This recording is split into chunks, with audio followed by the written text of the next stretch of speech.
The Bet, written by Anton Chekhov, translated by Constance Garnett, and performed by Frank Marcopolos. It was a dark autumn night. The old banker was walking up and down his study and remembering how, 15 years before, he had given a party one autumn evening. There had been many clever men there, and there had been interesting conversations. Among other things, they had talked of capital punishment. The majority of the guests, among whom were many journalists and intellectual men, disapproved of the death penalty. They considered that form of punishment out of date, immoral, and unsuitable for Christian states. In the opinion of some of them, the death penalty ought to be replaced everywhere by imprisonment for life. "I don't agree with you," said their host, the banker. "I have not tried either the death penalty or imprisonment for life, but if one may judge a priori, the death penalty is more moral and more humane than imprisonment for life. Capital punishment kills a man at once, but lifelong imprisonment kills him slowly. Which executioner is more humane, he who kills you in a few minutes, or he who drags the life out of you in the course of many years?" "Both are equally immoral," observed one of the guests, "for they both have the same object, to take away life. The state is not God. It has not the right to take away what it cannot restore when it wants to." Among the guests was a young lawyer, a young man of 25. When he was asked his opinion, he said, "The death sentence and the life sentence are equally immoral. But if I had to choose between the death penalty and imprisonment for life, I would certainly choose the second. To live anyhow is better than not at all." A lively discussion arose. The banker, who was younger and more nervous in those days, was suddenly carried away by excitement. He struck the table with his fist and shouted at the young man, "It's not true. I'll bet you 2 millions you wouldn't stay in solitary confinement for 5 years. "If you mean that in earnest," said the young man, "I'll take the bet, but I would stay not 5, but 15 years. 15? Done!" cried the banker. "Gentlemen, I stake 2 millions. "Agreed. You stake your millions, and I stake my freedom," said the young man, and this wild, senseless bet was carried out. The banker, spoilt and frivolous, with millions beyond his reckoning, was delighted at the bet. At supper he made fun of the young man and said, "Think better of it, young man, while there is still time. To me, 2 millions are a trifle, but you are losing 3 or 4 of the best years of your life. I say 3 or 4 because you won't stay longer. Don't forget, either, you unhappy man, that voluntary confinement is a great deal harder to bear than compulsory. The thought that you have the right to step out in liberty at any moment will poison your whole existence in prison. I am sorry for you."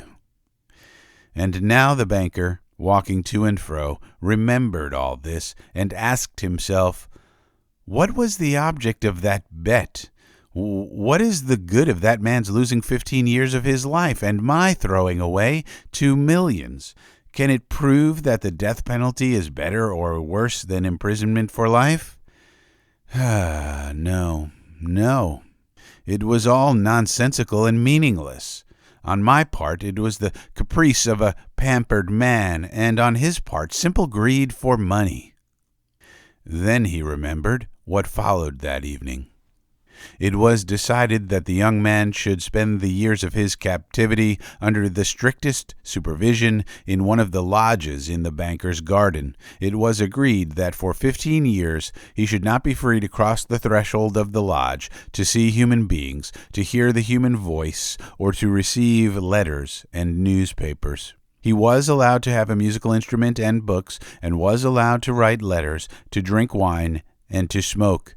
By the terms of the agreement, the only relations he could have with the outer world were by a little window made purposely for that object. He might have anything he wanted, books, music, wine, and so on, in any quantity he desired by writing an order, but could only receive them through the window.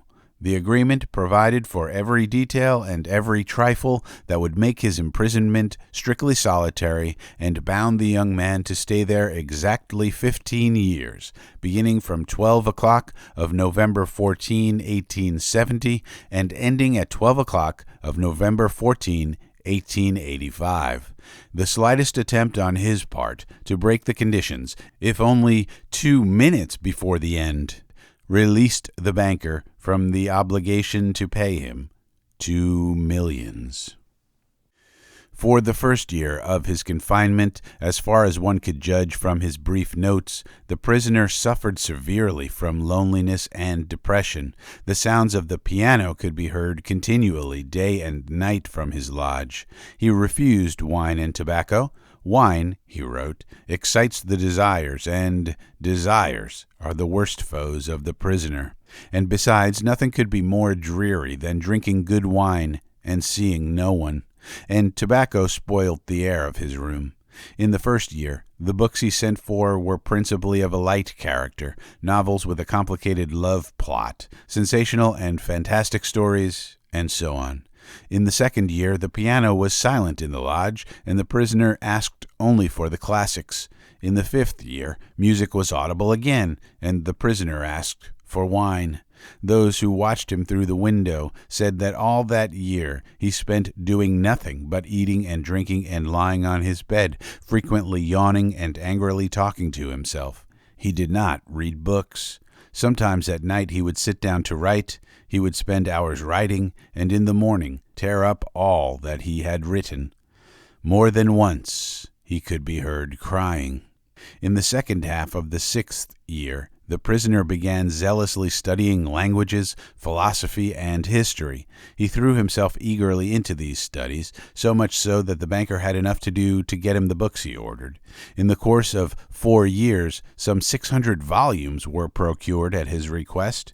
It was during this period that the banker received the following letter from his prisoner. My dear jailer, I write you these lines in 6 languages. Show them to people who know the languages. Let them read them. If they find not one mistake, I implore you to fire a shot in the garden. That shot will show me that my efforts have not been thrown away. The geniuses of all ages and of all lands speak different languages, but the same flame burns in them all. Oh, if you only knew what unearthly happiness my soul feels now from being able to understand them. The prisoner's desire was fulfilled. The banker ordered 2 shots to be fired in the garden. Then, after the 10th year, the prisoner sat immovably at the table and read nothing but the gospel. It seemed strange to the banker that a man who in 4 years had mastered 600 learned volumes should waste nearly a year over one thin book easy of comprehension. Theology and histories of religion followed the Gospels. In the last 2 years of his confinement, the prisoner read an immense quantity of books quite indiscriminately. At one time he was busy with the natural sciences, then he would ask for Byron or Shakespeare. There were notes in which he demanded at the same time books on chemistry, and a manual of medicine, and a novel, and some treatise on philosophy or theology. His reading suggested a man swimming in the sea among the wreckage of his ship, and trying to save his life by greedily clutching first at one spar and then at another. The old banker remembered all this, and thought, tomorrow, at 12 o'clock, he will regain his freedom. By our agreement, I ought to pay him 2 millions. If I do pay him, it is all over with me. I shall be utterly ruined. 15 years before, his millions had been beyond his reckoning. Now he was afraid to ask himself which were greater, his debts or his assets. Desperate gambling on the stock exchange, wild speculation, and the excitability which he could not get over, even in advancing years, had by degrees led to the decline of his fortune, and the proud, fearless, self-confident millionaire had become a banker of middling rank, trembling at every rise and fall in his investments. "Cursed bet!" muttered the old man, clutching his head in despair. "Why didn't the man die? He is only 40 now. He will take my last penny from me. He will marry, will enjoy life, will gamble on the exchange, while I shall look at him with envy like a beggar, and hear from him every day the same sentence: 'I am indebted to you for the happiness of my life. Let me help you.' No, it is too much. The one means of being saved from bankruptcy and disgrace is the death of that man." It struck 3 o'clock, and the banker listened. Everyone was asleep in the house, and nothing could be heard outside but the rustling of the chilled trees. Trying to make no noise, he took from a fireproof safe the key of the door which had not been opened for 15 years, put on his overcoat, and went out of the house. It was dark and cold in the garden. Rain was falling. A damp, cutting wind was racing about the garden, howling and giving the trees no rest. The banker strained his eyes, but could see neither the earth, nor the white statues, nor the lodge, nor the trees. Going to the spot where the lodge stood, he twice called the watchman. No answer followed. Evidently the watchman had sought shelter from the weather, and was now asleep somewhere either in the kitchen or in the greenhouse. "If I had the pluck to carry out my intention," thought the old man, "suspicion would fall first upon the watchman." He felt in the darkness for the steps and the door, and went into the entry of the lodge. Then he groped his way into a little passage and lighted a match. There was not a soul there. There was a bedstead with no bedding on it, and in the corner there was a dark cast-iron stove. The seals on the door leading to the prisoners' rooms were intact. When the match went out, the old man, trembling with emotion, peeped through the little window. A candle was burning dimly in the prisoner's room. He was sitting at the table. Nothing could be seen but his back, the hair on his head, and his hands. Open books were lying on the table, on the 2 easy chairs, and on the carpet near the table. 5 minutes passed, and the prisoner did not once stir. 15 years' imprisonment had taught him to sit still. The banker tapped at the window with his finger, and the prisoner made no movement whatever in response. Then the banker cautiously broke the seals off the door and put the key in the keyhole. The rusty lock gave a grating sound, and the door creaked. The banker expected to hear at once footsteps and a cry of astonishment, but 3 minutes passed, and it was as quiet as ever in the room. He made up his mind to go in. At the table, a man unlike ordinary people was sitting motionless. He was a skeleton with the skin drawn tight over his bones, with long curls like a woman's and a shaggy beard. His face was yellow with an earthly tint in it. His cheeks were hollow, his back long and narrow, and the hand on which his shaggy head was propped was so thin and delicate that it was dreadful to look at it. His hair was already streaked with silver, and seeing his emaciated, aged-looking face, no one would have believed that he was only 40. He was asleep. In front of his bowed head there lay on the table a sheet of paper on which there was something written in fine handwriting. "Poor creature," thought the banker, "he is asleep and most likely dreaming of the millions. And I have only to take this half-dead man, throw him on the bed, stifle him a little with the pillow, and the most conscientious expert would find no sign of a violent death. But let us first read what he has written here." The banker took the page from the table and read as follows. Tomorrow at 12 o'clock I regain my freedom and the right to associate with other men. But before I leave this room and see the sunshine, I think it necessary to say a few words to you. With a clear conscience, I tell you, as before God, who beholds me, that I despise freedom and life and health and all that in your books is called the good things of the world. For 15 years I have been intently studying earthly life. It is true I have not seen the earth, nor men, but in your books I have drunk fragrant wine, I have sung songs, I have hunted stags and wild boars in the forests, have loved women, beauties as ethereal as clouds, created by the magic of your poets and geniuses, have visited me at night and have whispered in my ears wonderful tales that have set my brain in a whirl. In your books I have climbed to the peaks of Elburz and Mont Blanc, and from there I have seen the sun rise, and have watched it at evening flood the sky, the ocean, and the mountain tops with gold and crimson. I have watched from there the lightning flashing over my head and cleaving the storm clouds. I have seen green forests, fields, rivers, lakes, towns. I have heard the singing of the sirens and the strains of the shepherds' pipes. I have touched the wings of comely devils who flew down to converse with me of God. In your books I have flung myself into the bottomless pit, performed miracles, slain, burned towns, preached new religions, conquered whole kingdoms. Your books have given me wisdom. All that the unresting thought of man has created in the ages is compressed into a small compass in my brain. I know that I am wiser than all of you.